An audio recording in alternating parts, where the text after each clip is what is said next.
Principal Williams has been an integral part of Pensacola High School for over 30 years. If that doesn't say enough about him, I don't know what does. He has been such an inspiration to me as a former student here at Pensacola High School.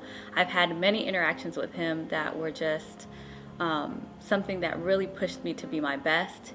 And he didn't only do that for me, he did that for all of his students. I was able to come back after college. He gave me a chance to teach here, and it was amazing.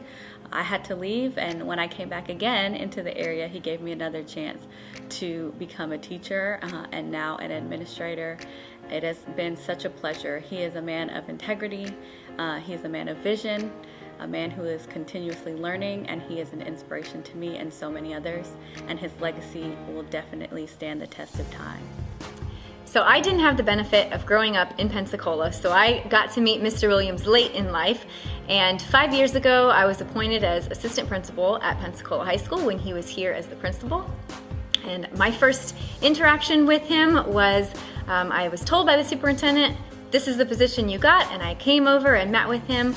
And it was so intimidating meeting him, and he told me his background and how he had spent so much time here at Pensacola High School, and you could just tell from talking with him that this is his love, it's his passion. He loves Pensacola High School, he loves the students here, he loves the faculty, and it was very intimidating because that was what I was coming into, and I had to make sure that I continued to help Pensacola High School in his legacy.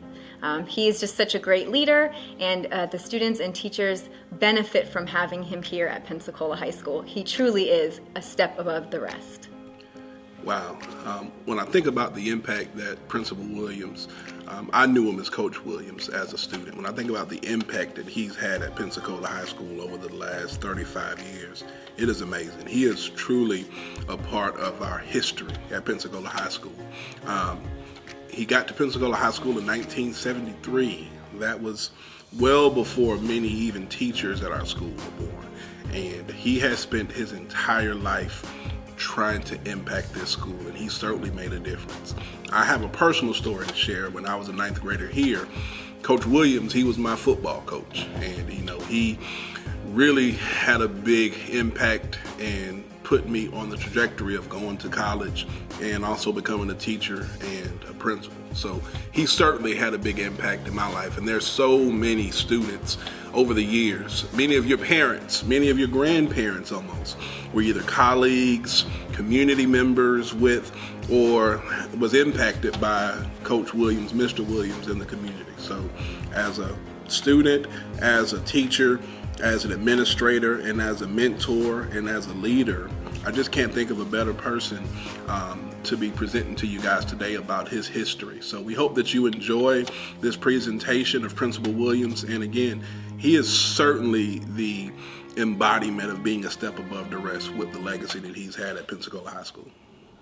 Hey, welcome to Black History Month here at Pensacola High School. I'm so excited that we're talking about this, and we're talking about the history of Black history here in Escambia County at Pensacola High School. I'm David Williams, a very proud principal at Pensacola High School, and I'd like to tell you a little bit about my journey. As many of you know, I was born and raised right here in Pensacola, 1959 when I was born. So I was born right in the middle of the civil rights era, and I've experienced quite a few things. Just to give you a little bit, and coming up to my experience here at Pensacola High School, even though the 1954, the Brown versus Education Act that went into existence, saying that segregation was unconstitutional, it was many, many years after that until it actually happened. You know, the Civil Rights Bill of '64 by President Johnson at that time helped to escalate things, but it was still a lot of Jim Crow rules that were in place. So really, integration of schools did not happen until later in the 60s, mid-60s. Matter of fact, I went to A.A. Dixon. And as a student at A.A. Dixon, I was at a segregated school, an all-black elementary school, the first 4 years of my life. It wasn't until I was in the 5th grade that I actually went to school with someone from another race. So that's how long ago it was. That was in mid-60s.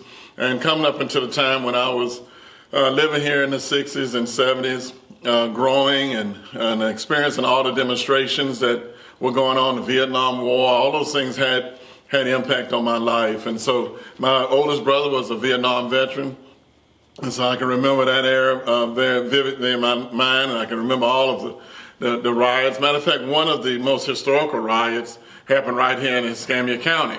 I was probably a 10th grader, when there was a massive walkout of all the African American students in Escambia County. And it was in rebellion or revolt to Escambia High School at that time, had symbols and things that were used in racist ways. And so therefore there was a great race debate, and there were race riots here in Escambia County. But what Escambia County did during that time was very admirable, because they took quite a few of the black leaders and white leaders, and they took them off during the summer months, and they talked to each other, and they learned how to get along. And so those leaders came back that fall and was able to help smooth over the race riots, and those the race relations really improved.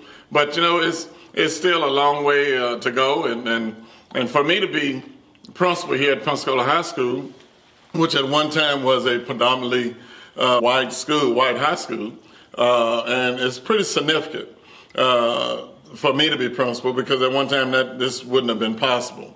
My family has a lot of history with Pensacola High School. Most all of my brothers and everyone went through here, and we have a long history of Washington High School as well. But my brother was one of the first integrated classes here at Pensacola High School back in 1967, and he graduated in 69.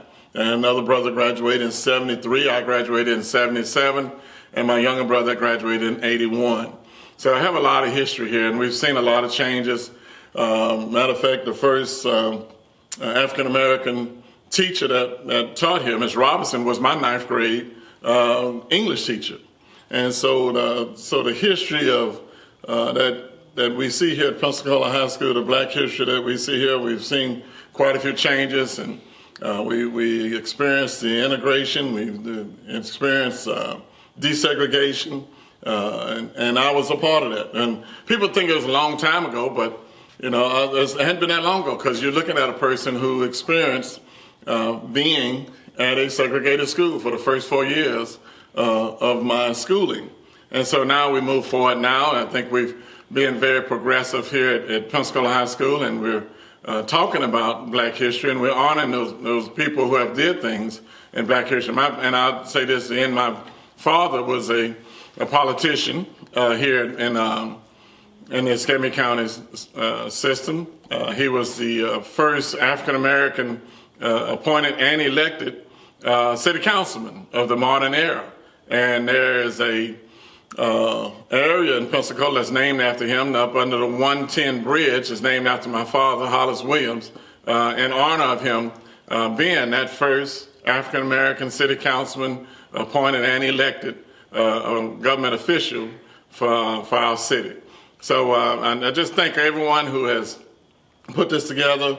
I've experienced a lot of things. I would love to answer any questions anyone would have concerning those civil rights days, the protests and the walkouts and the marches. I experienced all that, and it hasn't been that long ago. And we've come a long way, and we have a long way to go. And I would love to tell you how we did it and how we got to this point. Diversity is very important. The world is very diverse, and Pensacola and our school is very diverse. I think one of the ways that we can overcome differences is that we have to listen to each other. We can't be afraid of what we don't know. A lot of times that's how discrimination happens. That's how anger happens, because when you're afraid of something you don't know, there's a couple of things you do. And everyone knows that you either fight it or run from it. But one of the things I think what we have done, and I hope that we continue to do here at Pensacola High School, is that we sit down and we talk about the issues. And we try to see it from another person's point of view. And we have to also empathize with how that person feels. At the time of the race riots over at Escambia, I don't think the rest of the community knew how the symbols and the flag and the fight song, all of that affected the African American community in Escambia County.